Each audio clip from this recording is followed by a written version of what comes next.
Good evening from Oxford, the virtual map room of the Bodleian Library, and good evening from TOSCA, the Oxford Seminars in Cartography.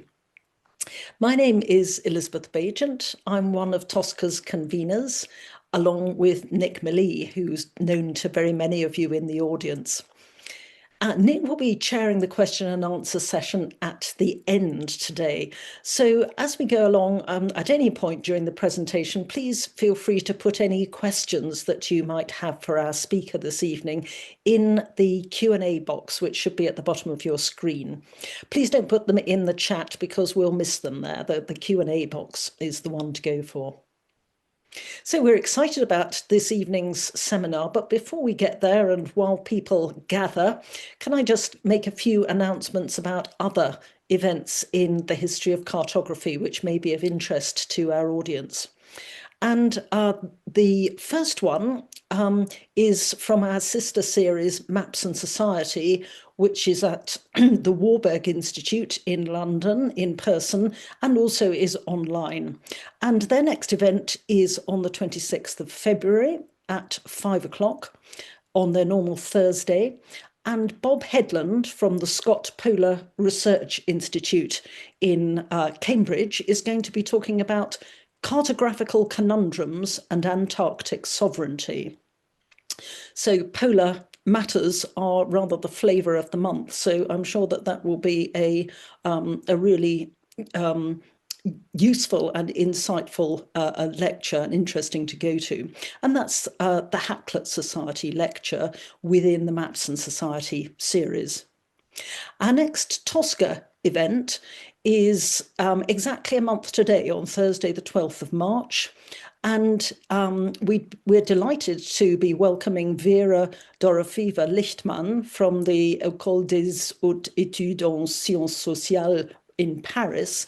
And she's going to be talking to us on the subject of the unique large format print of the general map of the Qing Empire by Ling Mingqi, which is 1751 to 1832, which is in Göttingen, tracing its cartographical origins and its German journey to a German university. And we're really looking forward to that. So I think Vera's in the audience this evening, so please do join her and us exactly a month today. We have one other TOSCA event coming up after that in April, and that's going to be an in-person event at the Bodleian Library in Oxford on the 27th of April, when David Fletcher will be presenting to a group of us his new book on the Saxon Atlas. You won't have seen an announcement about that yet because we haven't sent it out, but do look out for that because that's going to be a good evening for those in a position to be able to get to Oxford. So let's turn to tonight, another event which we're very much looking forward to. Today is our annual map reading seminar. This is a series in which we discuss a recent book in the history of cartography to tease out with the author of the book the argument of the book and the implications of those arguments and where they've led their authors.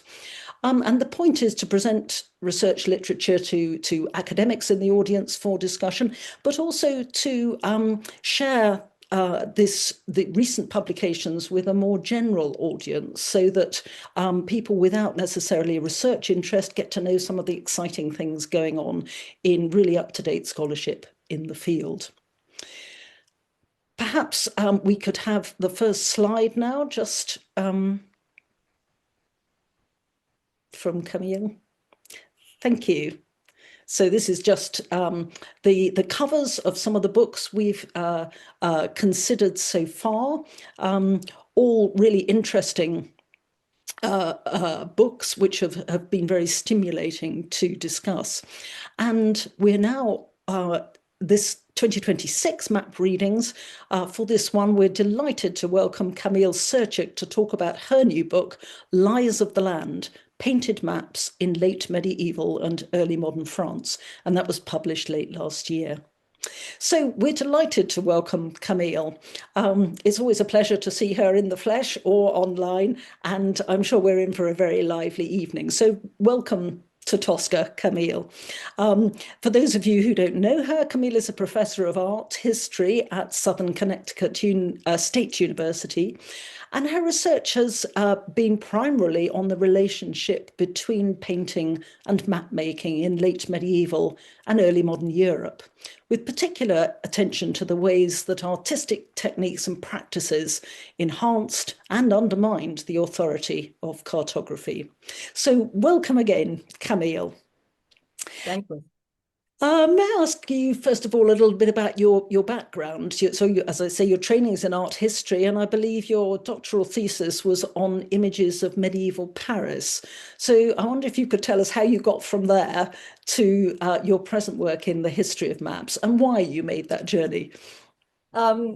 Sure. It's a long time ago now. It's got to be 20 years ago that I was at a map conference, and I crossed paths with another scholar whom I had not met, and I introduced myself as an art historian, and she was astonished, maybe even aghast, at my professional background, and said, "Well, why would an art historian be interested in maps?" And I was a bit taken aback. But what I explained to her was, well, a map is a representation. It's made by a person, and it it has a lot of processes and techniques that emerge from artistic practices and techniques. But I would also say, as I said to her, and I'll say now, that the training of the art historian is grounded in visual analysis and the intersection of visual analysis with ideas.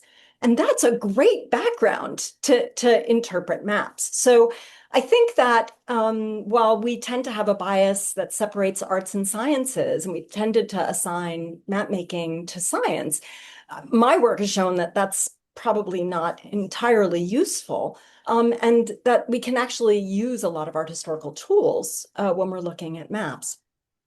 My own personal trajectory started with images like this one.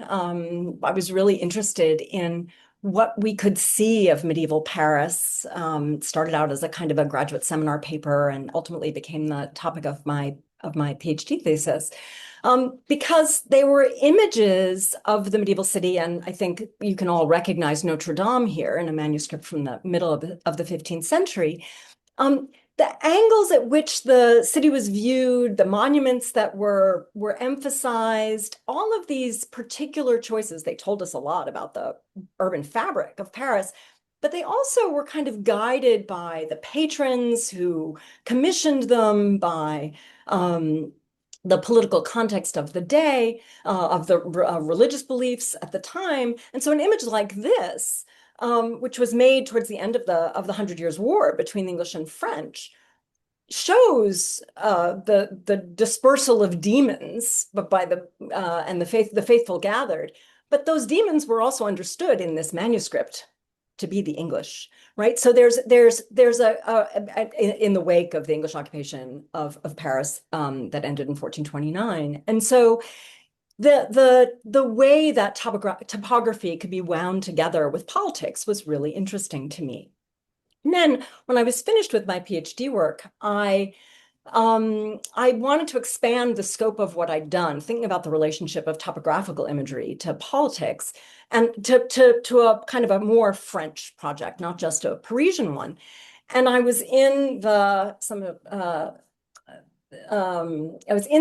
manuscripts room at the National Library, and I ordered up this book, and it really didn't look terribly promising. It wasn't clearly by an artist, and the images that I had were just very ambiguous. And I opened it up, and I immediately saw that there was a map of France in this volume. It's a genealogy of the French kings, again tied to the context of the Hundred Years' War. And I knew that nobody knew about this map, that it was maybe the first map of France. And so excavating what it was and what it meant in the context of that emerging national sentiment in the middle of the 15th century was what started me on my way. And then I was hooked. Yeah, I think we've all had that experience.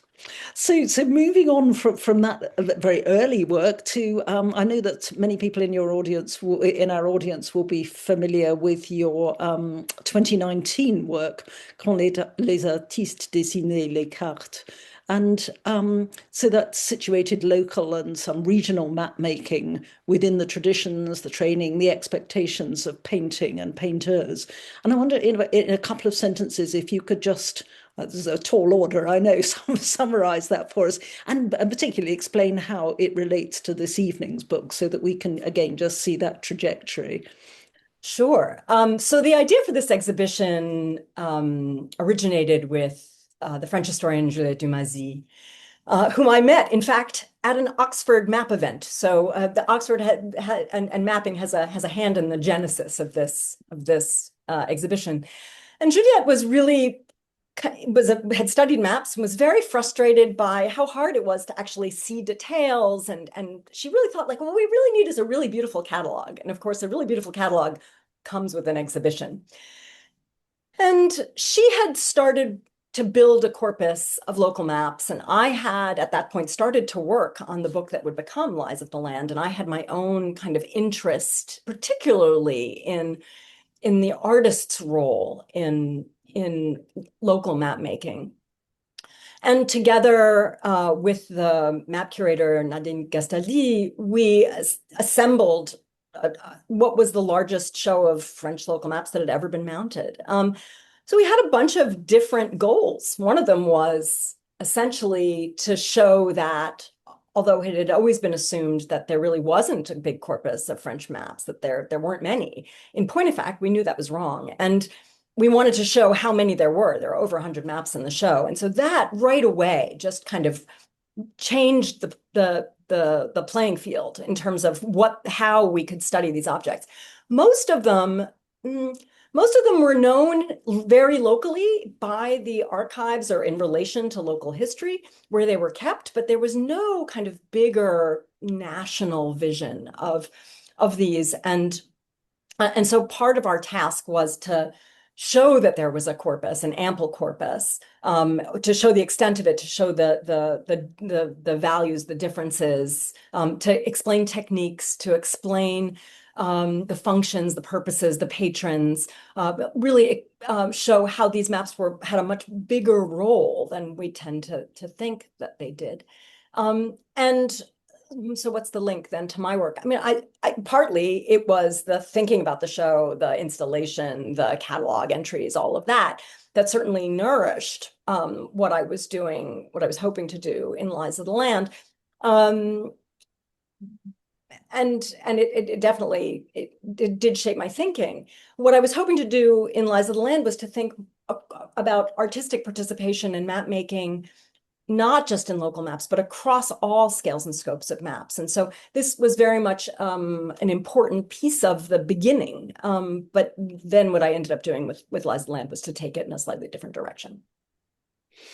Thank you. So let's turn now to Lies of the Land. I'm sure many of the people in the audience have seen that, and I believe that Stuart is going to be putting up for us an exciting code using which, if you haven't already got your copy of this, you can purchase one with a 30% discount. So thank you very much to Camille for organising that for us, and I'm sure after the seminar, many of you will want to take advantage of that.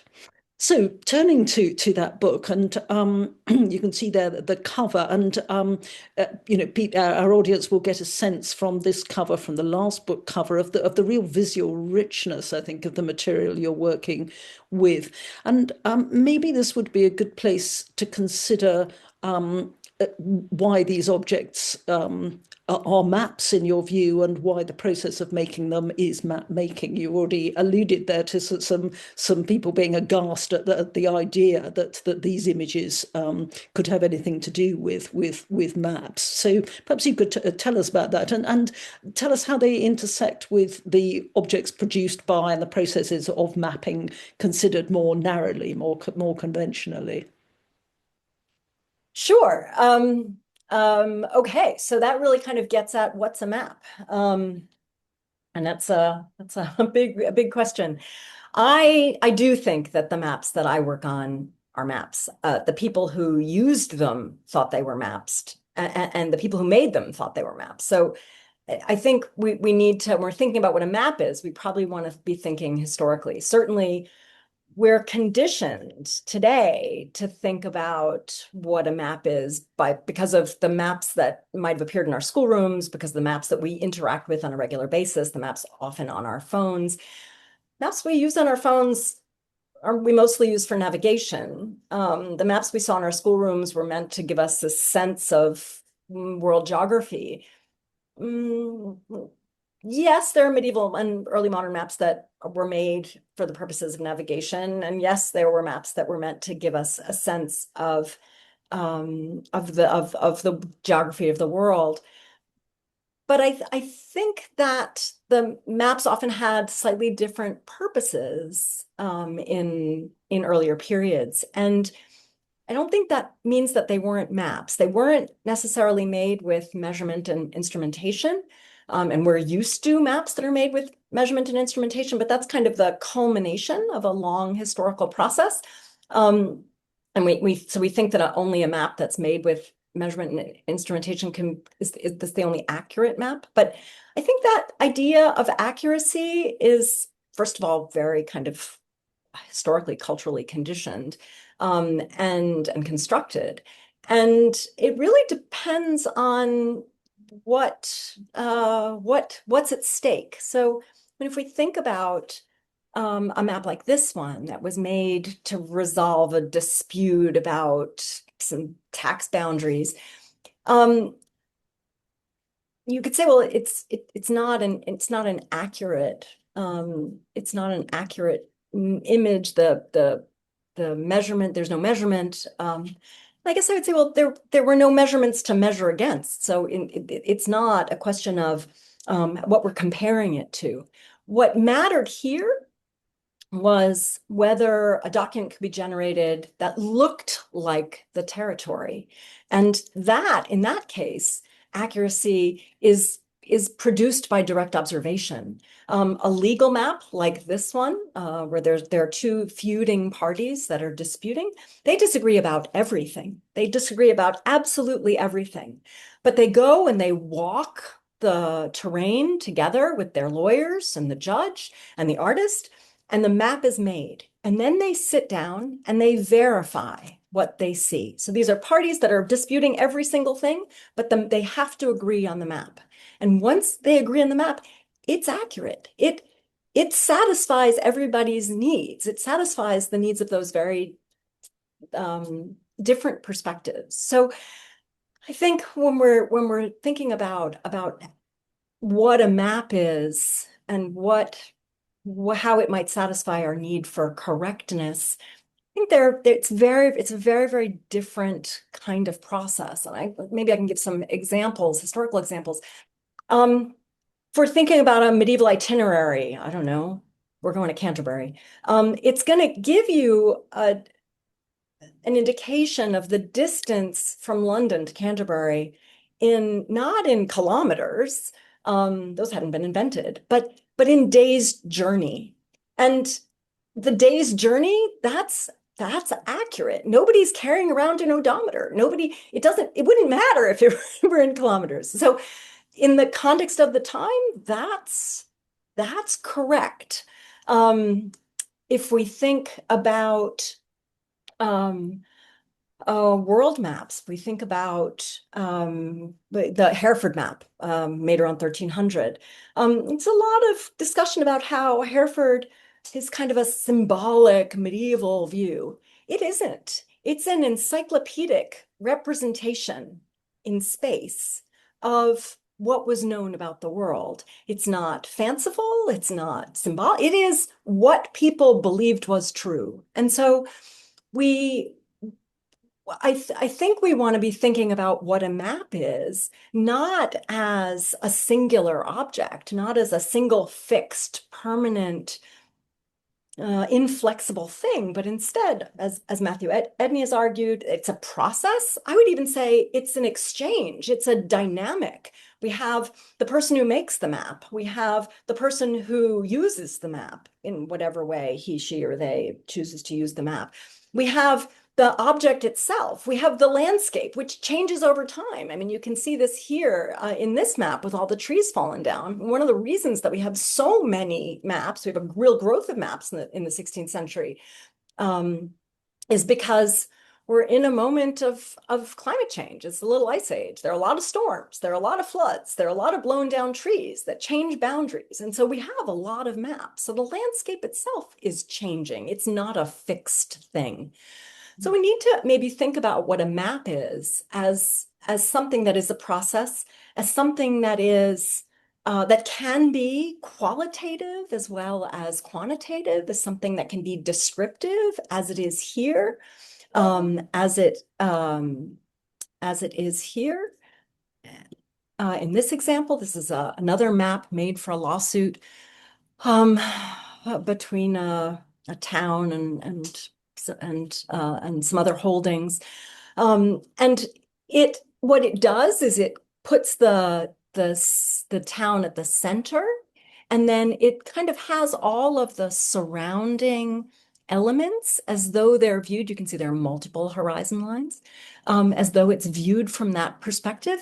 It is a very organic, dynamic object, but it's definitely, it defines where the fields are, what's being used for what's flooded, how we come to understand the function and ownership of each of those different plots. So it is fit for its purpose.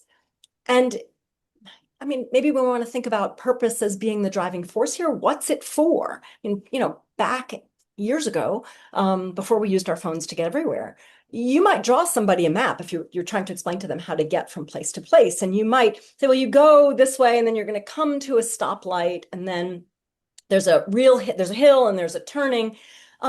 You wouldn't necessarily give them measurements in miles or kilometers.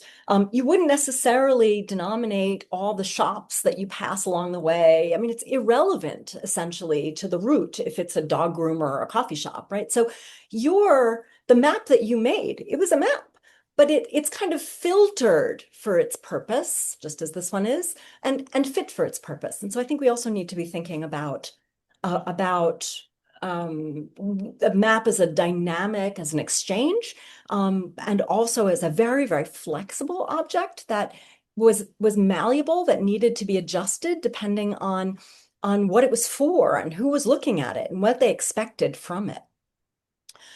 Here's another example of a world map made around 1545. Those of you who had the chance to see the Secret Maps show at the British Library at the end of last year, got to see this wonderful, wonderful map on display there. And so this gives us a sense of what people believed about the world in 1545. And, sometimes we come to an object like this and say, well, it's not very accurate. And I guess the answer is, well, it's what people knew of the world in 1545. If it had included the west coast of North America, it would not have been accurate, right? That was not known. And so it's an expression, it's a representation of knowledge. And that knowledge changes over time, but it doesn't mean that this isn't a map or that it wasn't viewed as a map, it wasn't used as a map. Of course it was. It was a very prestigious, very treasured object. Because it conveyed so much information about what had at the time been little known. It does that actually quite well. And then if we think about a map like this one, this is a map from the last chapter of my book, from the palace, the royal palace in Fontainebleau. And it's a very challenging space to work in, the Stag Gallery, the Galerie des Serres, because it has changed a lot. It's been essentially 100% repainted since in the 19th century. And so we're looking very approximately at what might have been there. But as I argue in the book, the map is a reflection of the king's knowledge, of Henry VIII's knowledge of his hunting grounds.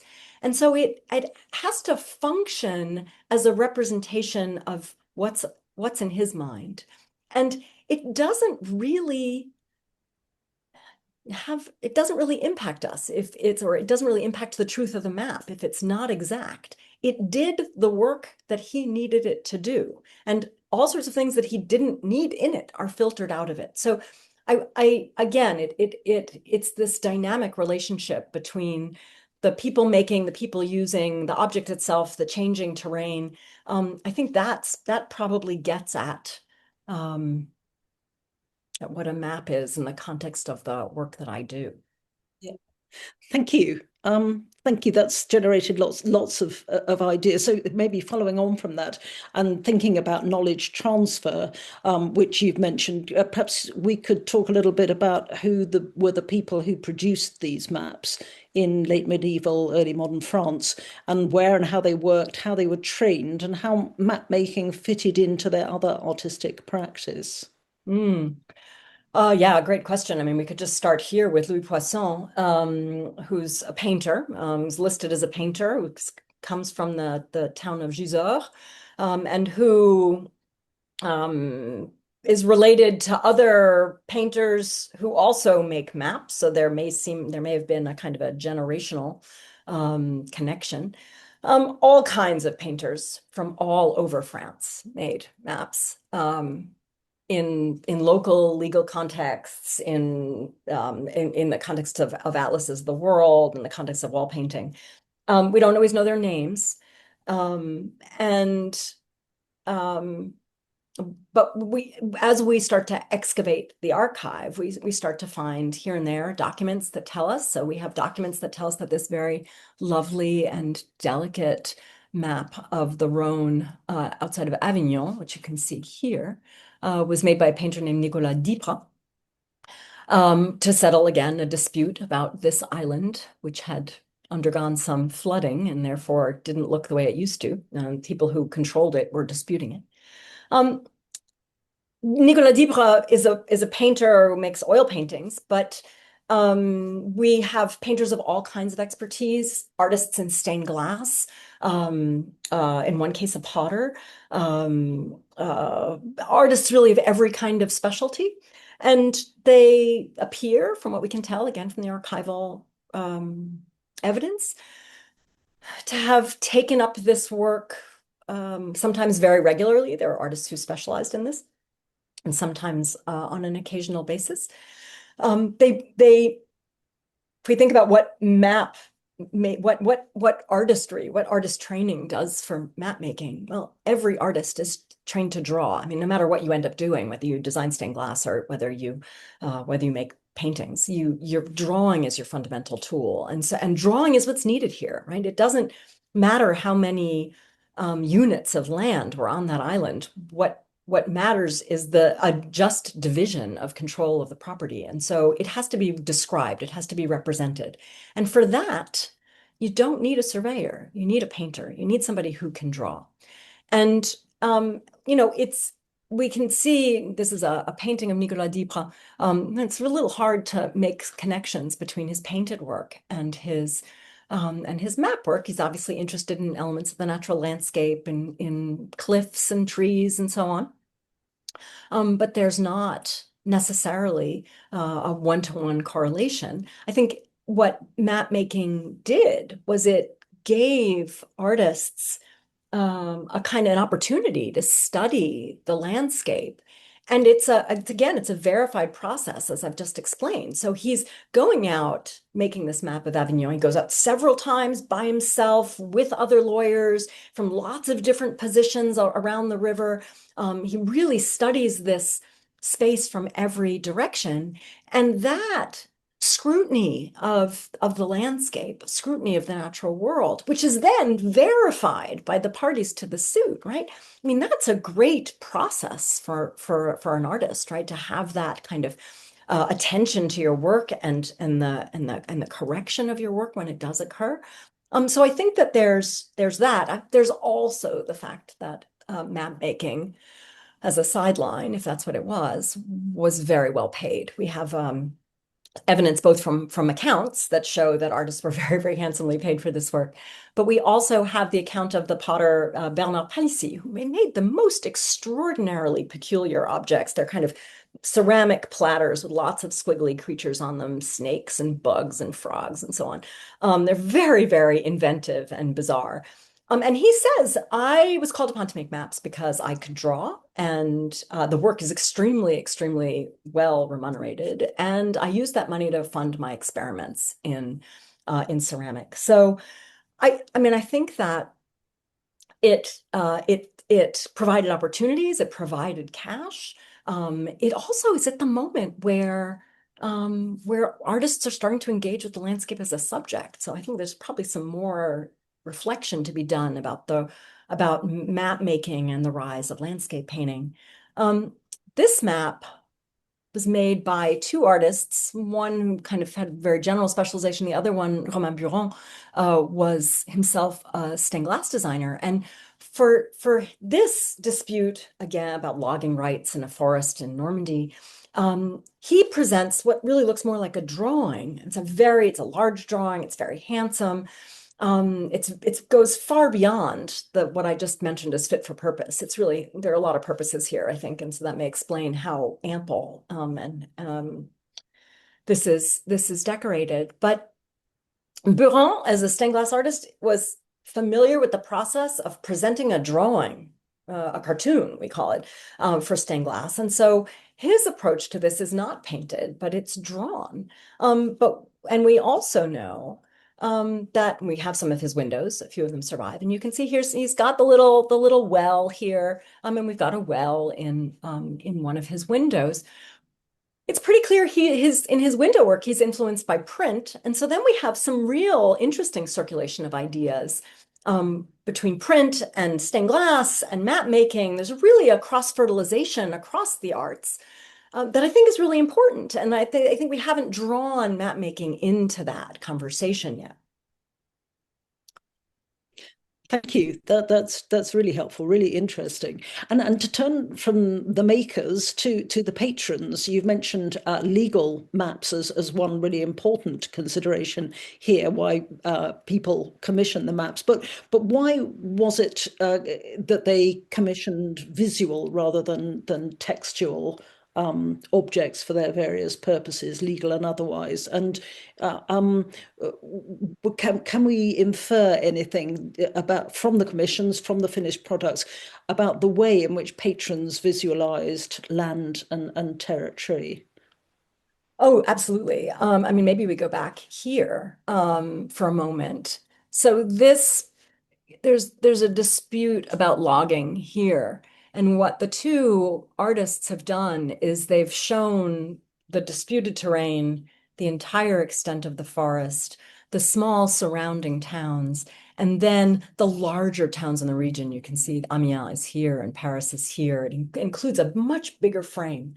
And so part of the way that patronage works maybe in a local map is we have the landowners who are disputing this. Sometimes it's the judge who commissions the map. Sometimes it's one of the parties. Sometimes it's both of the parties. In this case, we have two artists working together to make a map. In fact, there were 3 copies of this map. The other 2 were lost. And so what drives the content of this map is the dispute, right? The patronage is what shapes the content.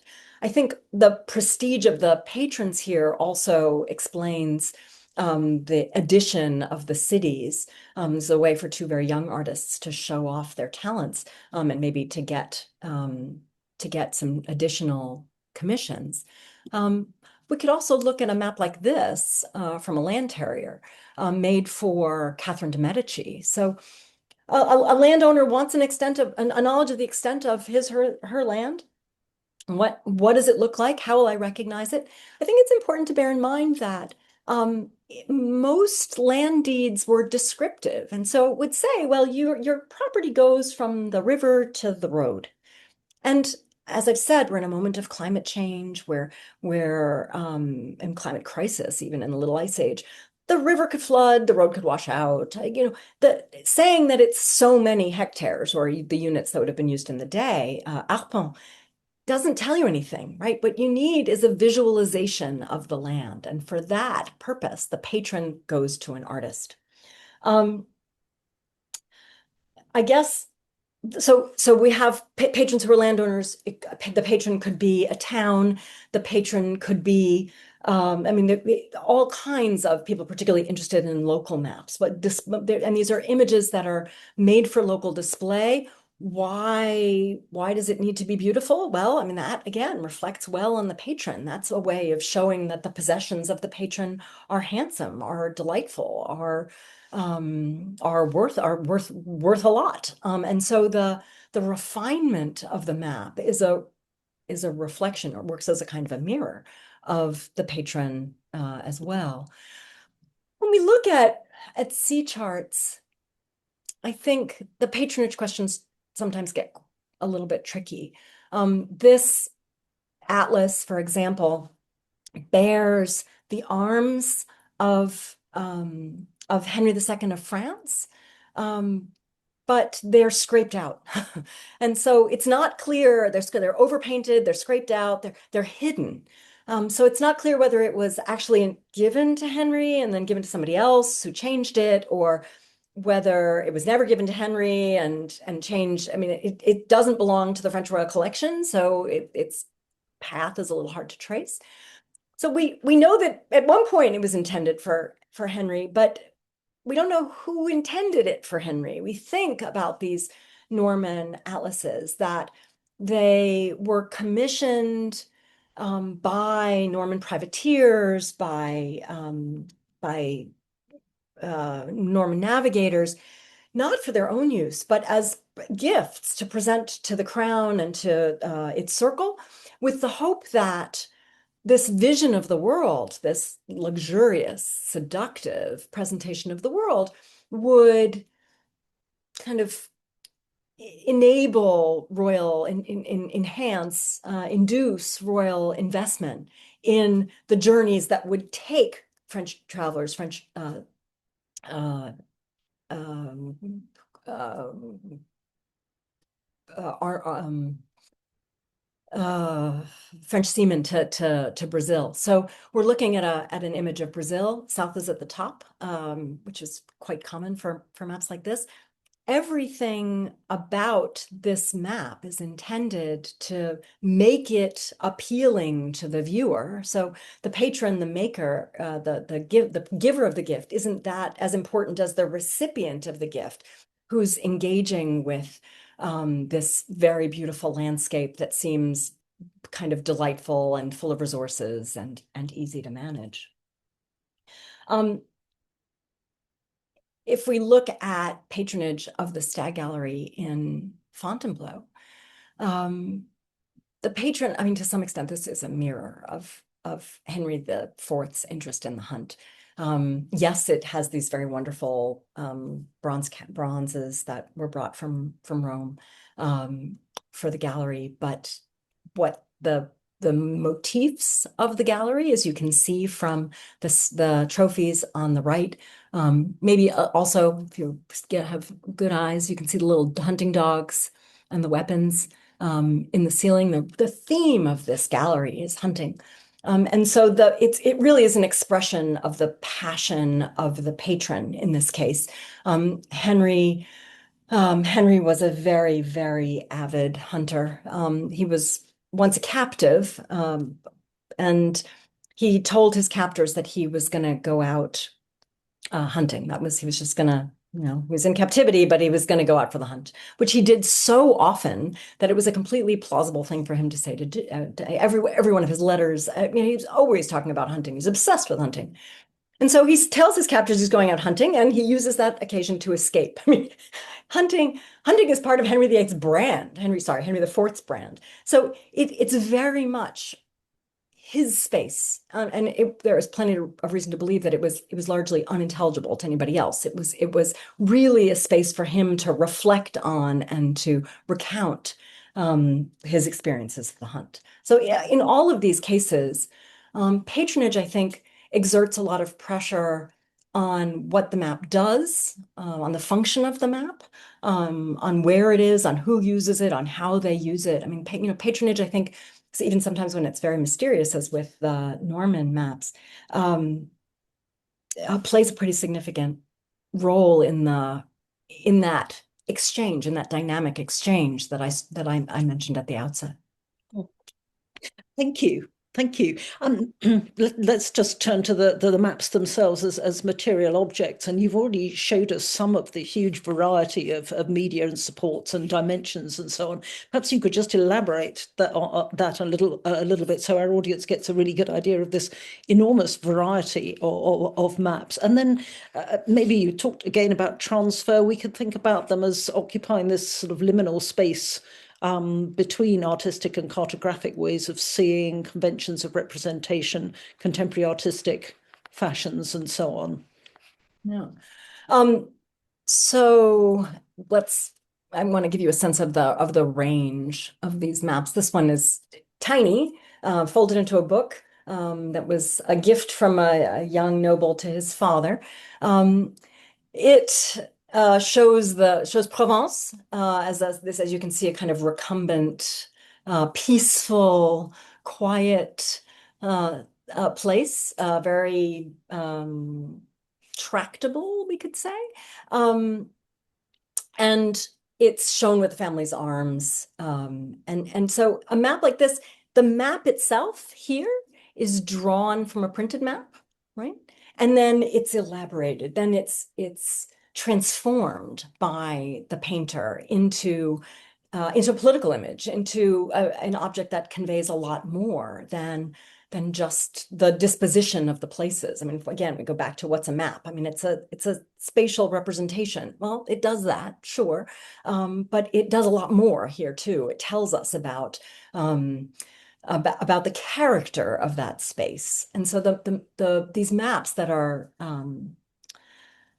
shaped by artists, I think they have a lot of character. They do that extra work. They transform something so that it communicates better with its viewers. And I think artists were incredibly inventive, incredibly resourceful in the way that they made maps. This is a very, very long map, many, many meters long. So we're looking at the top of it is the full extent, and then the bottom image is just a detail. It's a map made about a dispute over river rights, control over river rights between Saint-Omer and a local abbey. A child drowned in the river. He's actually depicted here. It's a little morbid, but he's depicted here. And the monks of the abbey fished the body out, a very, humane thing to do. But the town was infuriated because the responsibility for doing that lies with the entity that has jurisdiction over the river, and that's Saint-Omer. And so the monks actually violated the rights of Saint-Omer by doing this. According to the protocols, they should have notified Saint-Omer, and Saint-Omer would have sent a team to fish out the body. The map, what the painter does with the map is, I mean, again, it gives us this very, very encyclopedic vision of this space. It's not anonymous. It's not generalized. It's very, very specific. We need to know where the mills are, where the fords are, where the branches are. And so it's they choose this unusual format, this very, very, very long, narrow format, in order to appropriately represent this space. And they're drawing on their expertise as draftsmen. They're drawing on their expertise in some cases as manuscript illuminators in order to make these images seem really lifelike.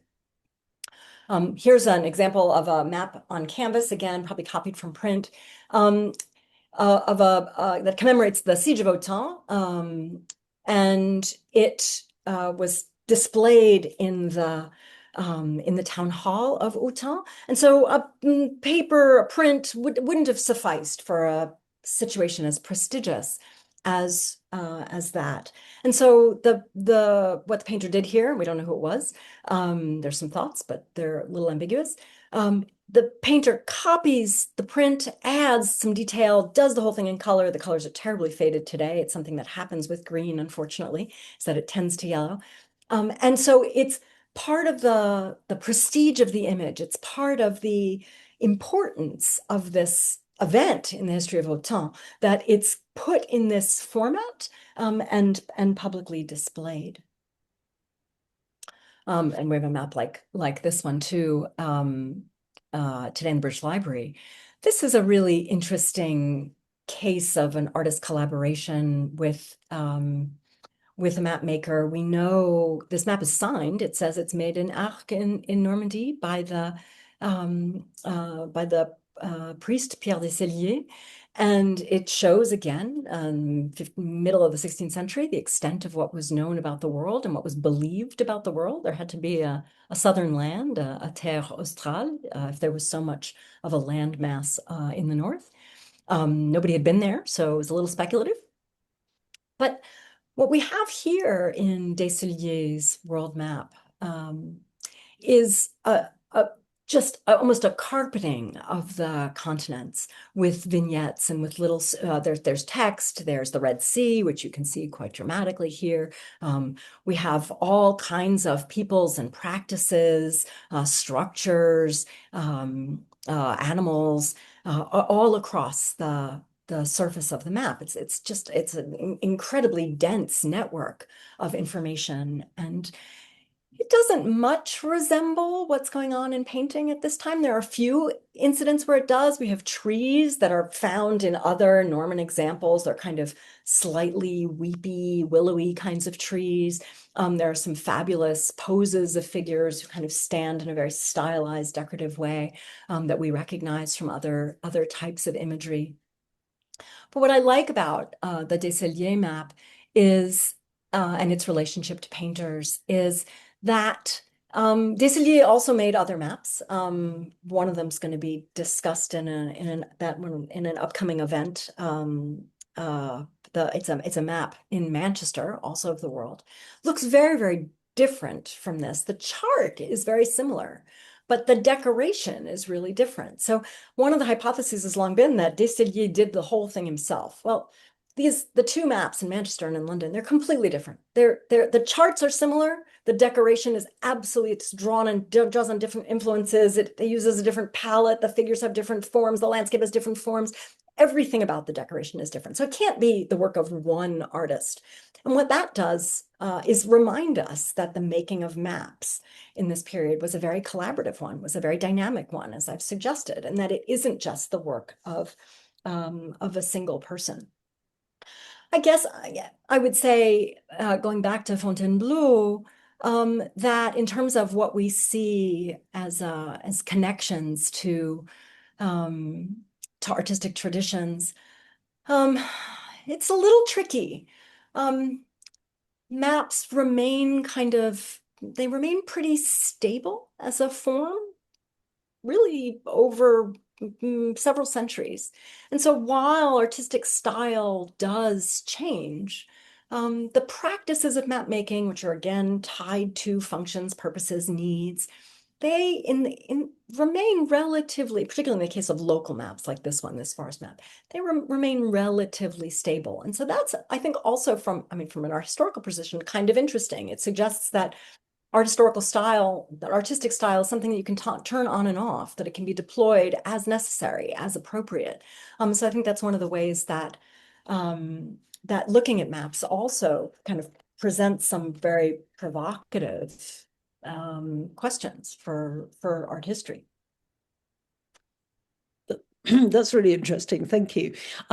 We must speed along, and I wonder if you could just very quickly give us an idea of the range of the kind of work these maps do. You've mentioned legal work. You've mentioned display of hunting, sort of reflection of the sovereign's obsession with hunting and the importance that that had in his life, and navigation and so on. And I wonder if you could just give us a very quick idea of some other kinds of work that the maps did. Sure. I mean, we have maps that were that were instrumental in the proposal of public works projects. Like we need to we do need to install new locks in the canal. We need to replumb the water as it comes from a local spring. So we need to renovate the local mill. We need to dredge the river. So a map has it can have a very practical role in terms of in terms of public works, in terms of planning, to represent what it will look like or what it looks like now that it has been done. There certainly are maps that are used for navigation. The maps that I work on really aren't used for navigation. They're luxurious. They're meant for a specialized audience. They're not meant for practical use, but certainly there were such maps. And there were maps that defined boundaries of domains, maps that illustrated historical scenes, different. I'm thinking about maps made for Francis I that show particular French provinces. I mean, I mean, obviously, maps are made for people who have a vested interest in the representation of space, and so that function can take a lot of different directions. Thank you. So let's turn again. We must keep an eye on the clock, but let's turn to two particular types of map, which I think audience members will be sort of maybe more familiar with than some of the local maps we've been considering. So in the latter part of the book, we're in the world of luxury objects, if not royal objects. First of all, the Norman maps that you've given us and atlases you've given us a glimpse of, and secondly the hunting maps. So I wonder if you could just elaborate a bit of those. Maybe first the Norman maps. You describe them as objects of solicitation and seduction, which is a nice phrase.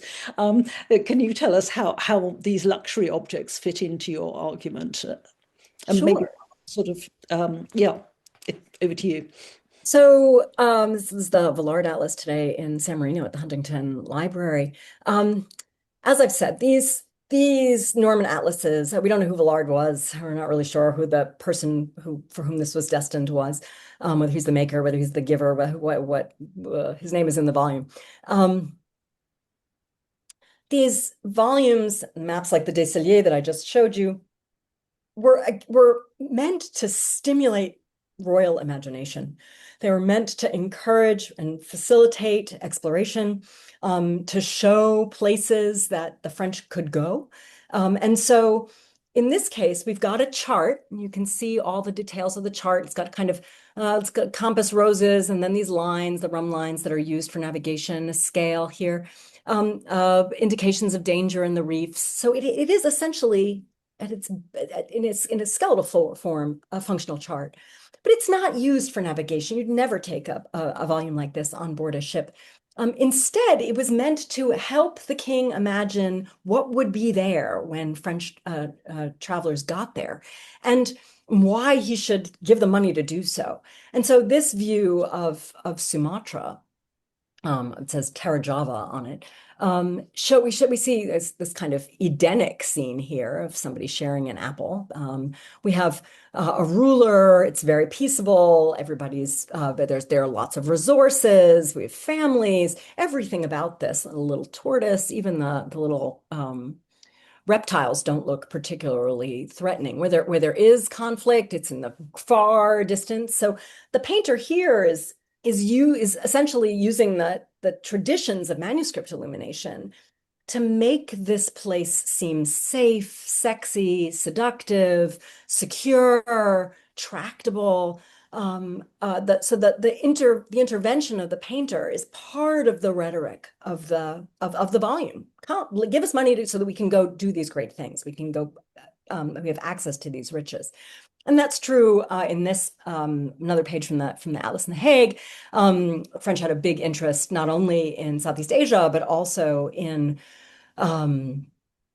Canada. And you can see, there are all these wondrous animals. You can tell that it's not been very well explored. We have unicorns, we have elephants, right? But even the bears don't look very ferocious. The lions don't look very scary. It looks like it's a place full of resources and full of richness. So the role of the painter is, again, just as it is with the legal maps, to make these spaces visible, to enhance their status, to enhance the clarity of the map. They're tools that make the map seem more correct, whether they are or not. This may be kind of by the by. This map was actually given to Henry VIII. And again, it's an object to stimulate knowledge and information. It's a reminder that artists had a role in the transmission of global knowledge, a central role in the legal process, a central role in the representation of civic space, and a representation and an essential role in the transmission of global knowledge, a role that I think they're not often granted. And so these very beautiful maps are the role of the artist is to induce and seduce the viewer to engage with the world. Thank you. And yeah, and sort of the same question really is sort of these luxury objects in the Galerie des Cerfs at Fontainebleau. I wonder if you could just tell us a little bit about what they're doing there, why the statues from the Vatican, and whether they come from a tradition, a different kind of tradition. So the tradition of wall painting of maps in palatial contexts. Right. So we have, as everyone's seen here, right? We have maps in every medium. We have maps on every support and every, they're painted, they're drawn, they're enameled maps, there are tapestried maps, there are embroidered maps there, and there are also wall paintings. So this gallery was commissioned by Henry IV of France in conjunction with two other spaces, another hunting gallery, a roebuck gallery rather than a stag gallery, and then an aviary. And these spaces, in this one, it's very clear that the king was reflecting on his hunting grounds, where the routes are, how to hunt them effectively, how to pursue game, celebrating the successful pursuit of game in them, and doing that at a kind of a monumental scale, which is rather unusual. I mean, we have wall painting, we have maps on walls in the Vatican, as here, very different scope. This is the Italian peninsula. Henry may have heard about those maps. He's certainly connected to people who had spent time in the Vatican, but he's not interested in that kind of enormous geographical metaphor of rule in that form. I think there is a political dimension of the hunting maps here in Fontainebleau. That they do represent the defeat of an enemy, and that's how he often refers to his prey in the hunt. And that's tied into the Roebuck Gallery and the aviary. The sculptures, I'm not sure they're part of the original program. They're brought to France by one of Henry's predecessors, by François Ier. They really don't connect specifically to this space as a hunting space, but they do show kind of status, taste, refinement, knowledge of the ancient world, all the kinds of things that gave the king some credibility as a sophisticated, knowledgeable viewer. Thank you. Now we need to draw to a close, but can I very briefly ask you about the title of the book, The Lies of the Land? There's an obvious play on words here, the sort of double sense of how the land lies and whether representation of it is deliberately set out to deceive. And I wonder if you could probe that very briefly for us before we end. Well, yeah, with pleasure. That it was deliberately meant as play on words for our participants, our international participants, to get the lie of the land. In American English, it's the lay of the land. In British English, it's the lie of the land. But to get the lie of the land, it's certainly the disposition, the arrangement of things in the landscape and in terrain and space and territory. But but it's also used metaphorically to get a sense of things. I'm going to get the lie of the land on that one. I'm not sure what's going on. So it can be used metaphorically. But you're absolutely right, Liz, that I wanted it to play on the arrangement of the land, but then also think about all these artistic tools that are brought to bear on maps made by painters. They use lots of different points of view. I mean, even if we just go back here, we have the chart itself, and then the view of the landscape. We have the different scales in the foreground and the background. All of these create, and with the scale of the Chateau of Verneuil compared to the scale of the forests. These are their adjustments, their modifications. They make the map more legible, but they aren't necessarily true. And so it was in that sense, the way artists create a visual rhetoric of accuracy that is, in fact, deceptive, that's at the heart of the title. Thank you. I'm sure that it's a very appealing title, so I'm sure people would have that tension in their minds as they look as they read it. We do have some other questions, but which we need to leave because of the time. But I just wanted to ask you about your next project because I know that you've got a couple of illustrations there for us. You're already started on your new research project, and just a moment to let us know how that is going. So a research project on the ornamental frames of maps as a liminal space, so which we can use to interpret the maps themselves. Absolutely. So the next project is still a focus on artistic collaboration in mapping processes. We can stay here in the Vatican, where you can see there are these really interesting frames around the windows that can separate the maps. There are a particular motif, the grotesque, that is kind of always meant to be liminal, but they're also meant to be very artificial. And I'm really interested in what this very artificial, unnatural decor is doing in relationship to maps. I think that's a kind of an interesting question. Here, this wonderful map from Venice in the 1540s. We have several frames around this. We have a map that shows the world as circumnavigated by Magellan. But then we have this frame of clouds. So we're looking at the world from God's view. No one else has this perspective. We have a very interesting framework of the orientation of the winds, which are shown as little children's heads, which here, rather unusually, are racialized. And then we have the gold setting with cameos and with pearls.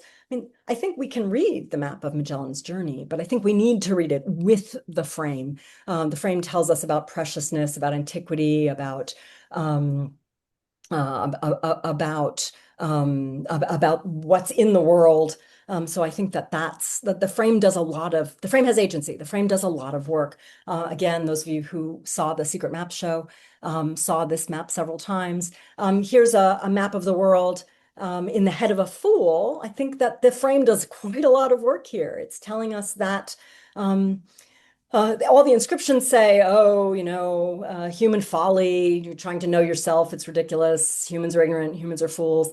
But I don't think it's only that. I think that it's also tells us something about mapping. It tells us something about the limits of mapping. We can't pretend to know ourselves. We can't pretend to know the world from a map. It's too small. Knowledge is impossible. And we've got this wonderful tiny little mirror on the end of the fool's scepter. The word in Latin, speculum, for mirror, was often the word for a map. A lot of the cases that we've been looking at today, the map is really a mirror of the patrons or of the people who are looking at it. I think we're meant to understand from this image that this tiny mirror, it's impossible to learn anything from that small of a reflection. It's impossible to see ourselves. It's impossible to really know the world from a frame from a map of this size. And so it's really, I think, a lot about the limits of mapping as an instrument of knowledge. Thank you. Well, thank you so much for having presented your current research and your future research, which we'll look forward to enormously to reading and hearing about.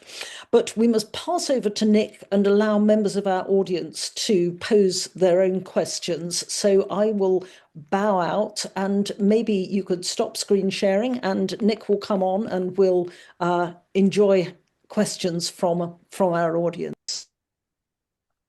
Thank you, Liz.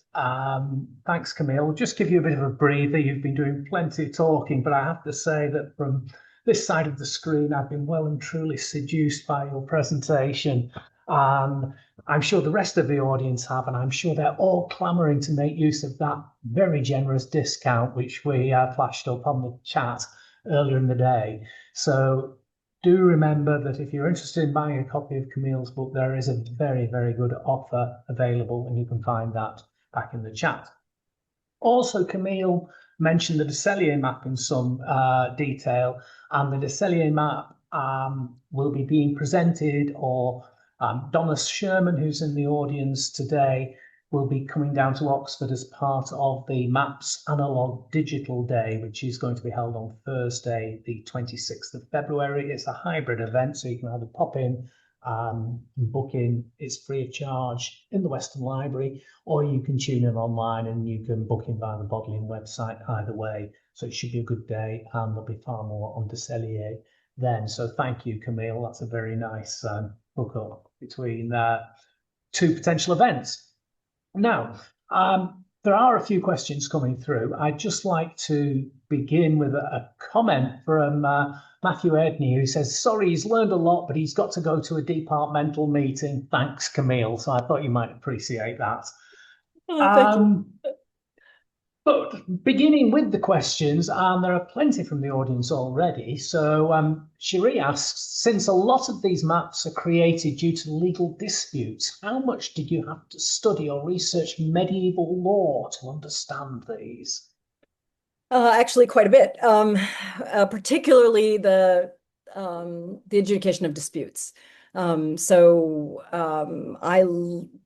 became really interested in what kind of legal manuals said about what you were supposed to do, what we know about what lawyers, what was officially the function of maps in those documents, and they're pretty clear. I mean, the treatises say, the first thing you need to do is you need to get yourself a painter and have the painter make a map. And the person has to be principled, it has to be an homme de bien, a good man. But it's one of the important and challenging dimensions of studying the legal maps in particular is that they are one document in a huge file, in a huge dossier of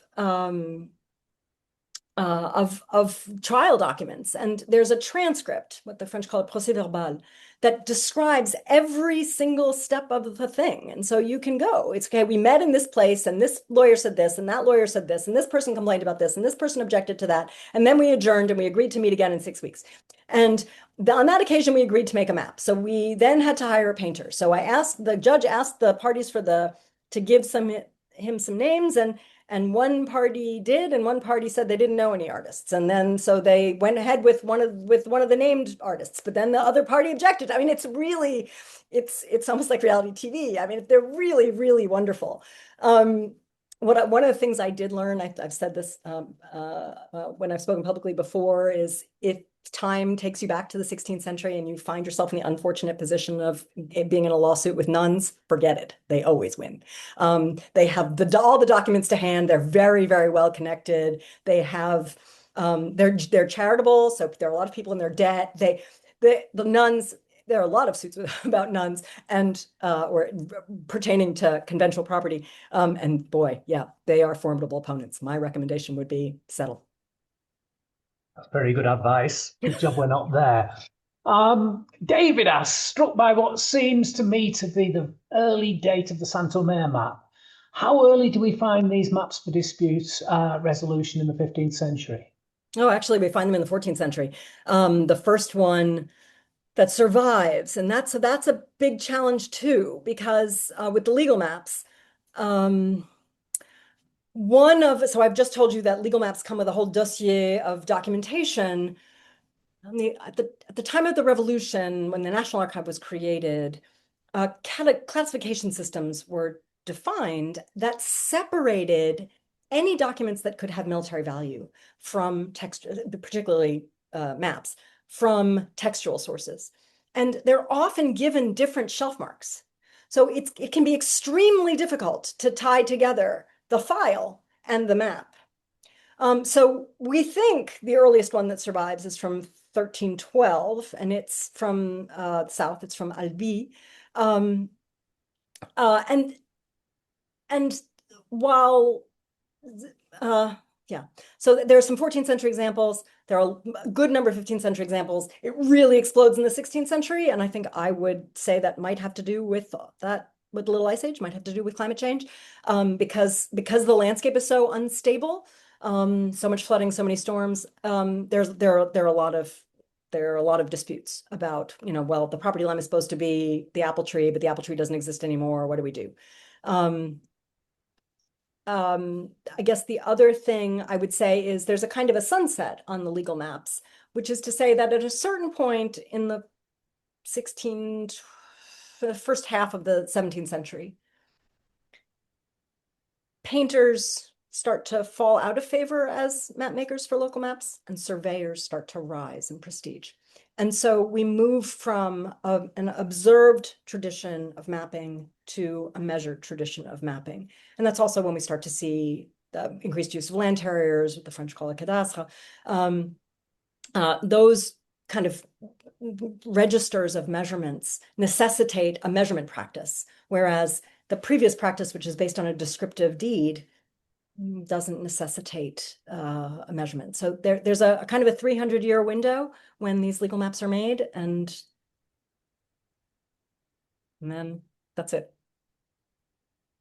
You've managed to capture all of it in the book, which I think is absolutely wonderful. Thank you.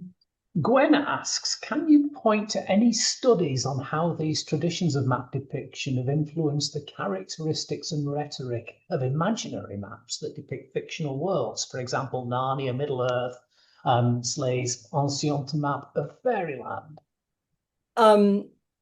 There is a literature that I don't know, so I'm not going to pretend to, but there's no question that old maps influenced these kind of fantasy maps.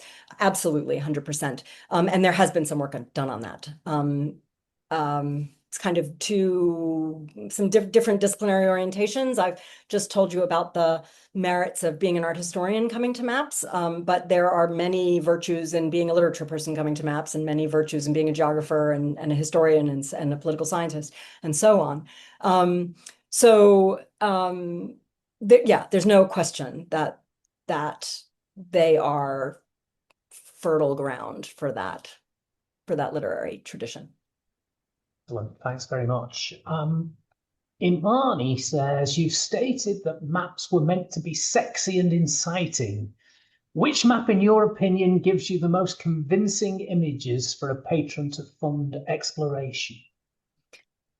So the maps in those Norman atlases, particularly the one in California and the one in The Hague in the Netherlands, they are so dazzling. They're so colorful. The people's, Soraya Davis has made this point, nobody's really dangerous. Everybody's kind of pleasant and agreeable. There are lots of resources.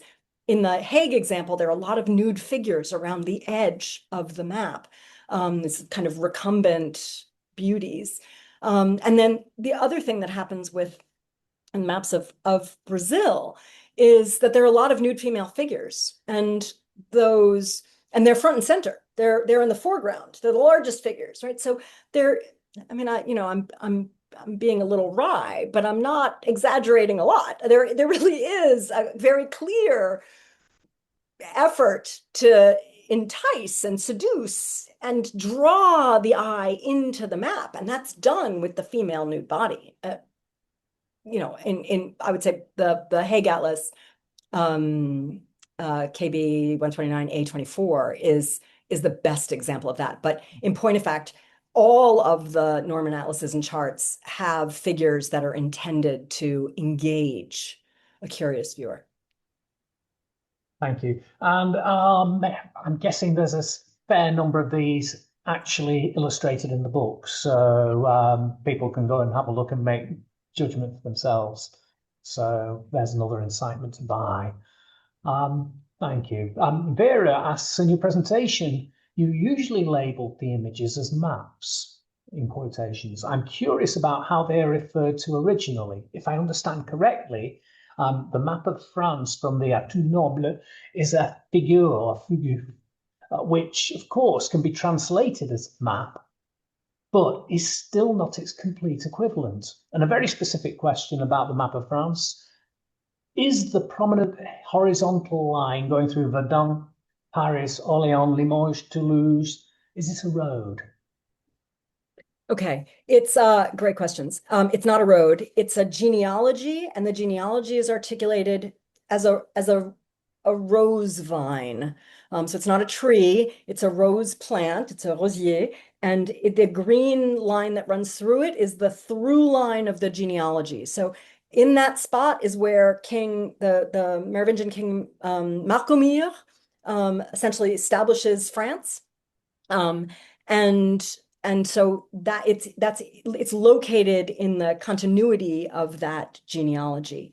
The terminology, super complicated. And I think that again, I mean, I think of map as a very baggy term. Most of the legal maps are called figure. We do occasionally have them called portrait or plan. Most often figure, sometimes vue figurée, vue figure. There are carte, but carte is a word that tends to be used for a larger place. You could have a carte of Picardy. The sea charts are referred to as carte. So I think the term is used. And maybe the question is, can we work backwards to use map? I mean, the problem is English isn't particularly rich in these terms. And so my feeling is anything that kind of is a graphic depiction of spatial relationships is a map. That's how it's intelligible to me. But the French word in the day is figure. Is it meant as a different thing? I don't know. I mean, it serves the purpose of a map to me. So I'm kind of abbreviated in English with that term. But it's a good question. Thank you, Camille. Aditi asks, he says, thank you, Camille. This was wonderful. Are there any 18th century maps like the one of Sumatra and Java that you showed? Oof, it's interesting that they helped the king imagine the territory to get more money out of the treasury. Oh, yeah, that's what pictures do. They encourage the imagination. Are there any 18th century maps? You'd need to ask somebody who works in that period more than I do. I'm really focused, kind of gone into the 17th. I was trained as a medievalist. The 17th is a big stretch for me. But what I would say is this: the role that painters have in maps is, in the period that I work on, makes them vivid. It distinguishes land from sea. It distinguishes road from forest. It distinguishes pasture from field. And the artist's effort to use pigment and form and space to do that, to enrich the surface, use texture and color and perspective, to enrich the surface, is a tradition that does endure. We do see some of it stripped out, but that the intervention of the painter is important. What tends to happen in the 18th century is that the ornament that we find in the 16th century on the map tends to shift around the map. So either, as I'll think about in my next project, around the frame. Sometimes we end up seeing the populations and environments in the frame of the map. But we also see them shifted to the cartouche, which gives the information about what we're looking at, when it was made and by whom and so on. So there's a kind of an evacuation of the geographical space, humans and space decoration is taken out of that, and it's moved into the Kardashian, into the frame. My advice would be to get onto Gallica, to the National Library's incredible online resource, and search for Sumatra. You'll find what they had there. They've digitized zillions of things. You just kind of filter down to the 18th century and filter to maps, and you'll find what you're looking for. Thank you. Question really, a lot of the maps were in somewhat obscure regional archives. Does this mean there's likely to be more as yet undiscovered in the catalogues? Absolutely. In fact, people send me new maps every day. Not every day, but often. Someone says, "Hey, did you know about this one?" And there's just here in New Haven, Connecticut, last year someone sent me a photograph of a 15th century map that had been pasted into an album in the 17th century. It's clearly a local map. It's from the east of France, and nobody knew anything about it. So yeah, they turn up all the time. And that was part of the driving force of the exhibition, was to encourage archivists to go into their archives and also encourage scholars who had used maps to recognize their value as maps, not just as, oh, this is the way it looked in 1479, but oh, this thing in itself has value. So yes, absolutely. I mean, we very much hope that that there'll be more maps found, that people will recognize, oh, this is something important when they stumble across it. And I would also say that that our efforts with the exhibition are being paralleled elsewhere in Europe. I mean, people are really in Britain, in German. The German maps are incredible. In Italy, I mean, there really is a fascinating local map tradition that hasn't been thoroughly studied, in part because it's in archives rather than museums, and so they're difficult to access. But I really do think that the current interest in the subject will generate a much larger corpus. Absolutely, absolutely. Thank you. That's fascinating. So you tantalizingly mentioned in your previous answer your next project. Could you tell us a little more about that? So there are a couple of there. So there's the border project. I'm working on a couple of things. So one of them is, and they're all, again, I mean, I'm an art historian. I'm really interested in the ways artists intervene in map making, what they add, how they change our understanding of mapping as a process, how they change our understanding of art making. Those are really important kind of nodes for me. So there's the border project, because I'm really interested in the way frames have agency and add luster and add status, add prestige. But then I'm also working on another project about luxury, about maps in luxury materials. So maps in enamel, maps in ivory, maps in gilded bronze, maps in silk embroidery, maps in tapestry. I mean, there's a huge set of tapestry maps made for Charles V. Really, the Sheldonian maps in Oxford, really, really sumptuous objects. And I'm really interested in what the material does to the map. There's a wonderful, was recently published by the French historian Axel Chassagnet, a cape worn by an elector of Saxony that has a map of the Elbe River around the edge of it, so that the elector stands in his territory when he wears the map. I think that's extraordinary. Why? What does it do? I mean, I guess we could think about that as a parallel to somebody who wears a gold Rolex watch. What does the goldness do to the time, right? And that's really what I'm trying to get at with these early modern examples of luxury maps. What does ivory do? What does gold do? How does it change the authority of the map? How does it change the way we interact with it? What does it tell us about the patron? What does it tell us about the setting? What does it tell us about the purpose? So I'm really, and that's what I'm looking forward to. I think that's a very exciting project. Well, that sounds absolutely terrific, Camille. I'm sure we're all very excited to see what becomes of all that. Now, I'm very sorry, but we appear to have run out of time. There's still a couple of questions left over, so I've made a note of the questions. So the people who've asked them, I will email them through to Camille, so Camille can hopefully deal with them and contact you individually. I'd like to thank everybody for spending the last hour and a half with us and what has been a really wonderful occasion. It's always a pleasure to host a map reading session like this. Thanks to Liz for posing the questions. Thanks to Stuart for keeping us up to speed with all the online chat and technical support.